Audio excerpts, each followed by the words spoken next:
আজ তোদের একটা জোকস বলবো রে হাবাগুবা।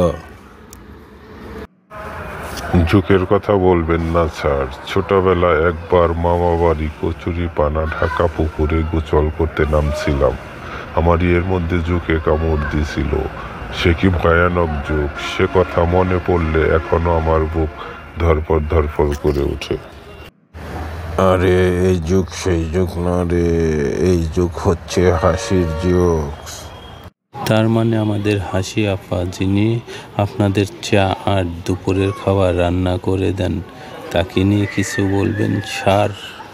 আরে গুবা, তুই তো আমাকে ইউরিয়া, পটাশিয়াম, ম্যাগনেসিয়াম বানিয়ে ফেলছিস। এটা সার হবে না, এটা হবে স্যার।